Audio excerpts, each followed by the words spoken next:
Hello hello and welcome.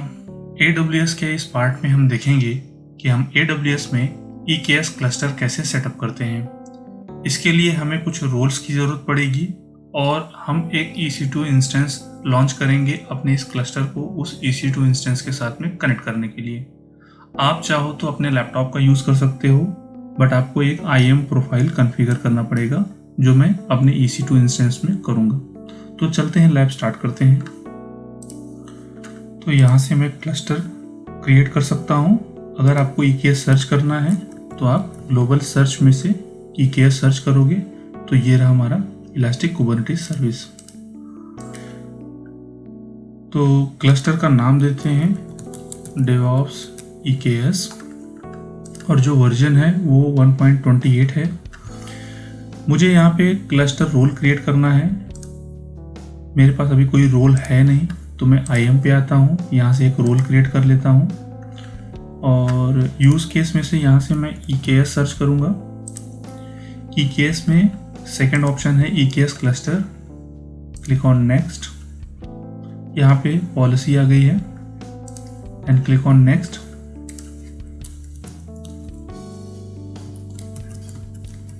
यहाँ पे मैंने नाम दिया EKS DevOps EKS and then create rule। Rule create होने के बाद यहाँ से मैं इसको रिफ्रेश कर लूँगा तो मेरा ये रूल आ चुका है। अब आते हैं नेक्स्ट पे। यहाँ पे मुझे VPC मिल रहा है और मेरे सबनेट्स हैं, ठीक है। और क्लस्टर एंड पॉइंट मैं पब्लिकली एक्सेस करूँगा और बाकी के ऑप्शन मैं एज इट इज़ रखूँगा। आप चाहो तो इसमें जो API सर्वर, ऑडिट, ऑथेंटिकेटर, जो भी इसमें ऑप्शन मिल रहे हैं, अगर आपको इसको लॉक करना है, इसके लॉक्स को क्लाउड वॉच में सेंड करना है तो आप इनेबल कर सकते हो। मैं अभी कुछ इनेबल नहीं कर रहा हूँ। आते हैं नेक्स्ट पे। यहाँ पे कुछ सर्विसेज इनेबल है। अगर आप गार्ड ड्यूटी भी इनेबल करना चाहते हो मॉनिटरिंग के लिए तो आप कर सकते हो and then click on next.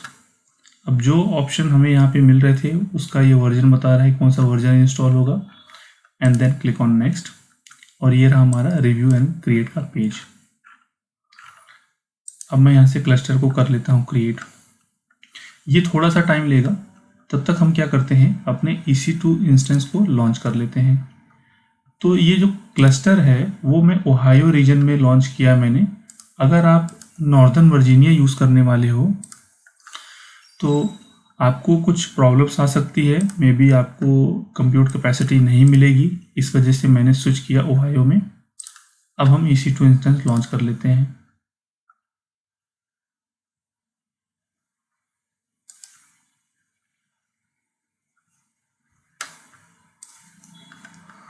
OS मेरा अमेजॉन लिनक्स रहेगा। इंस्टेंस टाइप T2.micro, की पेयर मैं यहाँ से लूँगा ओहायो। VPC मेरा डिफ़ॉल्ट रहेगा, सिक्योरिटी ग्रुप भी मेरा डिफ़ॉल्ट रहेगा और इसके बाद click on launch instance.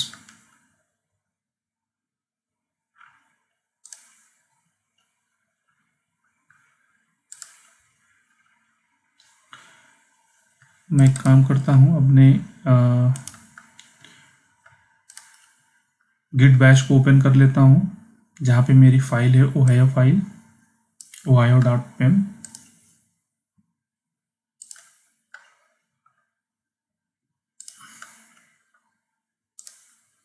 And then अब इसको हम करते हैं कनेक्ट।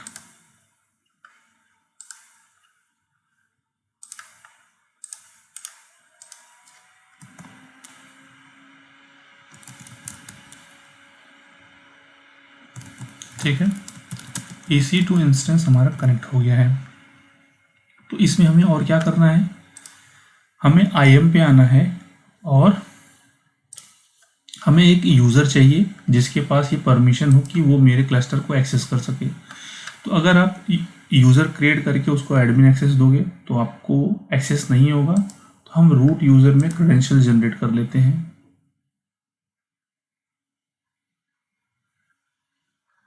यहाँ से मैं एक्सेस की हमारे पास है, तो जो पहले है उसको मैं क्या करता हूँ, इसको डिलीट कर देता हूँ, डीएक्टिवेट, क्योंकि की हमारे पास नहीं है।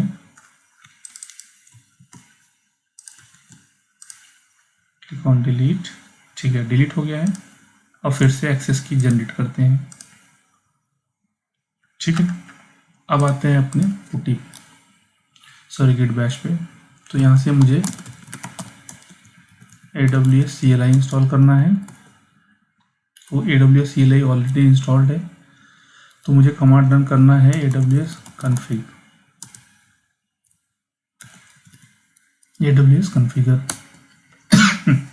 सॉरी, एक्सेस की देना है, यहाँ से कॉपी कर लिया।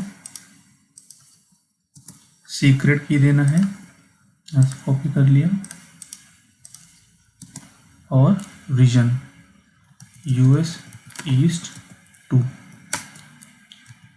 और जेसन फॉर्मेट में मैं आउटपुट लूँगा। जो रीजन है आप यहाँ से देख सकते हो, यहाँ से आपको दिखेगा US ईस्ट 2, या फिर आप यहाँ से भी आप देख सकते हो। ठीक है, तो ये तो हो गया। अब हम क्या करेंगे, अपने EC2 इंस्टेंस में और क्या इंस्टॉल करेंगे, install kubectl Amazon Linux।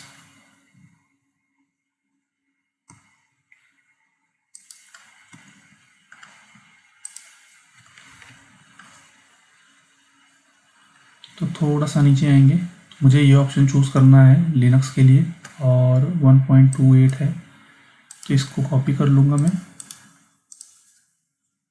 Click on enter press करना है, और इसके बाद नीचे आना है, यहाँ से chmod कमांड रन करना है, और इसके बाद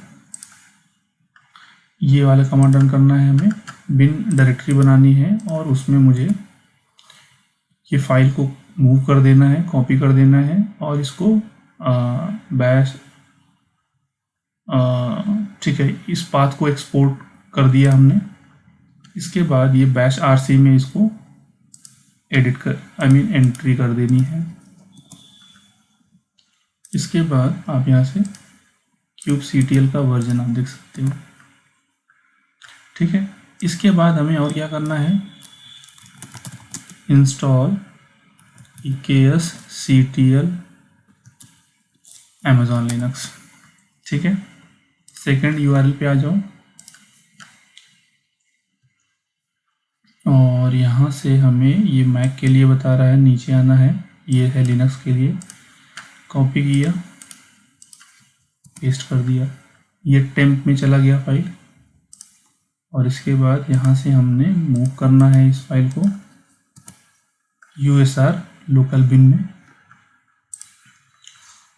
और इसके बाद हमें EKSCTL वर्जन देख लेना है। ठीक है, अब हमें और क्या करना है, अगर आप चाहो तो अपने क्लस्टर का स्टेटस ही कंसोल से भी देख सकते हो। अभी ये क्रिएटिंग स्टेट में है। अगर आपको CLI से देखना है तो हमारे पास कमांड है, वो रन करके मैं आपको दिखा देता हूँ। AWS EKS-region डिस्क्राइब क्लस्टर का नाम और क्वेरी क्लस्टर स्टेटस। तो यहाँ पे अभी भी ये दिखा रहा है क्रिएटिंग। थोड़ा सा हम वेट कर लेते हैं। ऑलराइट, सो क्लस्टर हमारा रेडी है, और फिर से मैं ये कमांड रन करके यहाँ से भी देख लेता हूँ, एक्टिव स्टेट में आ गया। ठीक है, अब हमें अपने EKS क्लस्टर का क्रेडेंशियल्स लेना है। तो कमांड है AWS EKS-region अपडेट kubectl अपने क्लस्टर का नाम आ गया। यहाँ पे जाकर के सेव हो गई है फाइल। इसके बाद kubectl get svc सर्विस को देखना है, तो यहाँ पे आपको सर्विस दिख रही है। अब इसके बाद हम क्या करेंगे, ये तो हो गया हमारा मास्टर नोड। ठीक है, अब हम अपने कंट्रोल प्लेन सर्वर को कनेक्ट कर सकते हैं। इसके बाद आएंगे हम ग्रुप नोड क्रिएट करेंगे, जिसको बोलते हैं हम वर्कर नोड। यहाँ पे मैंने नाम दे दिया DevOps ग्रुप नोड। इसके बाद हमें यहाँ पे IAM रोल लगाना है। हमारे पास कोई IAM रोल है नहीं। फिर से हम आएंगे IAM में,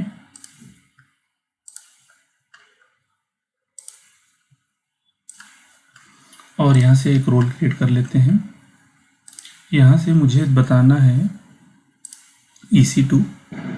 EC2 के बाद आना है यहाँ पे और Amazon EKS सर्च करना है। तो यहाँ पे CNI पॉलिसी है। उसके बाद यहाँ पे लास्ट में आपको देखने को मिलेगा वर्कर नोड पॉलिसी, और इसके बाद EC2 container registry read only access, ये 3 पॉलिसी हमें अटैच करनी है। नेक्स्ट आना है, नाम देना है DevOps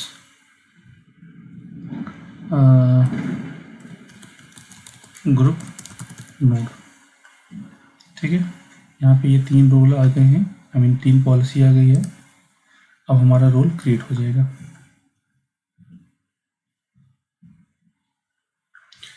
अब आते हैं अपने EKS पे, रिफ्रेश किया तो यहाँ पे ये देखिए रोल आ गया हमारा। नेक्स्ट आते हैं तो यहाँ पे हमें कुछ भी लेबल्स ये सब देने की ज़रूरत नहीं है। आते हैं नेक्स्ट में। अब यहाँ पे मुझे बताना है कि हमारे पास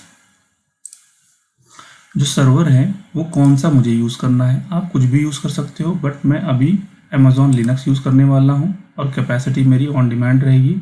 और साइज़ में यहाँ पे T3.medium लेने वाला हूँ और डिस्क साइज़ में 8 GB दूंगा। और इसके बाद डिज़ायर्ड और मिनिमम मैक्सिमम कैपेसिटी में 2 दूंगा। इसके बाद आता हूँ नेक्स्ट पे, और यहाँ पे मेरे सबनेट्स आ गए हैं। And then click on next, review and create, and then click on create. ये थोड़ा सा टाइम लेगा। आप यहाँ से भी देख सकते हो कि जो मैंने ग्रुप नोड क्रिएट किया है वो सारे EC2 इंस्टेंस आपको यहाँ भी दिखेंगे। बस थोड़ा टाइम लेगा ये लॉन्च करने में। पोर्टल थोड़ा सा स्लो हो गया है। ठीक है, थोड़ा हम वेट करते हैं, उसके बाद वापस आते हैं। ठीक है, अब आप यहाँ पे देख सकते हैं T3.medium के EC2 इंस्टेंस यहाँ पे लॉन्च हो चुके हैं। अब हम आते हैं अपने ग्रुप नोड में। ग्रुप नोड में आने के बाद पहले तो मैं क्लस्टर पे आता हूँ और कंप्यूट कैपेसिटी पे आता हूँ। तो यहाँ पे आप देख सकते हो अभी भी ये क्रिएटिंग स्टेट में है। तो जितने भी नोड्स रहेंगे आपको यहाँ पे दिखेंगे। तो हमें क्या करना होगा, थोड़ा सा रिफ़्रेश करके वेट करना होगा। ये देखिए रिफ़्रेश किया तो वही सर्वर्स यहाँ पे भी आ गए। तो हमारा ग्रुप नोड एक्टिव है। तो हम अपने EC2 इंस्टेंस में आते हैं। तो यहाँ पे आप कमांड रन करेंगे kubectl get nodes।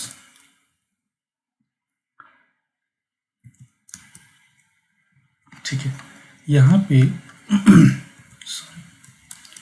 यहाँ पे जब मैं गेट नोड्स कमांड रन करता हूँ तो जो मेरे वर्कर नोड हैं सिर्फ वही दिखेंगे, क्योंकि हम मास्टर को एक्सेस नहीं कर सकते और वो दिखेगा भी नहीं। तो यहाँ पे वर्कर नोड हमारे पास रेडी हैं। अब हम कुछ भी रिसोर्स क्रिएट कर सकते हैं अपने इस EKS क्लस्टर में। तो लैब के लिए, टेस्टिंग के लिए हम एक पॉड क्रिएट करके देख लेते हैं। तो कुबरनेटिस पॉड या डिप्लॉयमेंट कुछ भी आप क्रिएट करके वेरीफाई कर सकते हैं। तो मैं पॉड्स क्रिएट करके दिखाता हूँ आपको। पॉड्स क्रिएट करके दिखाने का रीज़न ये है कि जब आप रिसोर्सेस में आप जाओगे तो यहाँ पे आपको वो सारे पॉड्स दिखेंगे। जो अभी पॉड्स दिख रहे हैं वो ऑल नेम स्पेसेस में हैं। तो ये ऑल नेम स्पेसेस में, जैसे यहाँ पे अगर मैं अभी के लिए सिर्फ पॉड्स अगर देखता हूँ तो मुझे डिफ़ॉल्ट नेम्स में कुछ नहीं दिखेगा। जब मैं यहाँ पे -a लगा दूंगा तो ऑल नेम स्पेसेस मुझे दिखना स्टार्ट हो जाएंगे। तो यहाँ पे वही वो दिखा रहा है। अगर आप डिफ़ॉल्ट नेम स्पेस में जाओगे तो यहाँ पे आपको कुछ भी नहीं दिखेगा। ये बहुत ही अच्छी फैसिलिटी AWS देता है। बाकी भी कुबरनेटिस की सर्विस बाकी क्लाउड प्रोवाइडर देते हैं, बट जिस तरीके का विजुअलाइजेशन या ग्राफिकली आपको यहाँ पे दिखता है वैसा आपको किसी और क्लाउड में नहीं देखने को मिलता है। बट एनीवेज आते हैं अपने लैब में, और यहाँ से मैं एक पॉड को एक पॉड क्रिएट करके दिखाता हूँ आपको।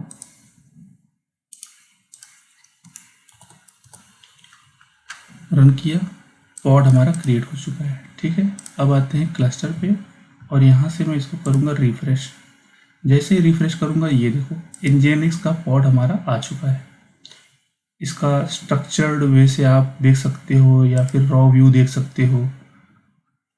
इसका मतलब ये है कि जो आप डिस्क्राइब करते थे उस टाइप का आपको यहाँ पे पूरा स्केलेटन देखने को मिलेगा। स्ट्रक्चर्ड वे से आप देखोगे ये सारी चीज़ें कब शेड्यूल हुआ, स्टार्ट हुआ, ये सारी चीज़ें आपको यहाँ से देखने को मिल जाएंगी। कंटेनर्स है, बाकी की इन्फॉर्मेशन, वर्जन्स क्या है, ये सारा कुछ आपको माउंट पॉइंट वगैरह सब दिखेगा। ठीक है, वैसे ही आप जितने रिसोर्स आप क्रिएट करोगे, चाहे वो रिप्लिका सेट हो, रिप्लिका कंट्रोलर हो, चाहे वो डिप्लॉयमेंट्स हो, सब कुछ आपको यहाँ पे देखने को मिलेगा। स्टेटफुल सेट्स हो, जितने भी रिसोर्स आप क्रिएट करोगे सब के सब आपको देखने को मिलेंगे। चाहे वो आप क्लस्टर में नोड्स अगर आपको देखना हो, आपके नोड्स कितने हैं, ठीक है, नेम स्पेसेस हो गए, लीज हो गया। इसके बाद सर्विसेज में आप आओगे तो सर्विस, एंड पॉइंट्स, बाकी की इनग्रेस वगैरह, कन्फिग सीक्रेट, कन्फिग मैप और सीक्रेट। स्टोरेज में आपको डिफरेंट स्टोरेज आपको मिल जाएगा। ऑथेंटिकेशन, ऑथराइजेशन, जो RBAC हम यूज़ करते हैं, ये सारी चीज़ें आपको यहाँ से मिल जाएगी। काफ़ी अच्छा है AWS का EKS सर्विस, आपको ग्राफिकली बहुत कुछ देखने को मिलता है। तो ये था हमारा आज का लैब, जिसमें हमने देखा कि हम EKS क्लस्टर कैसे सेटअप करते हैं, और बाकी की इन्फॉर्मेशन हमने देखी कि अगर हम पॉड क्रिएट करते हैं तो पॉड कैसे देखते हैं। चाहे आप CLI से देखो, चाहे आप GUI से देखो, AWS के पोर्टल से, सारा कुछ आपको बहुत ही क्लियरली दिखता है। तो इस वीडियो में फ़िलहाल इतना ही। Thanks for watching.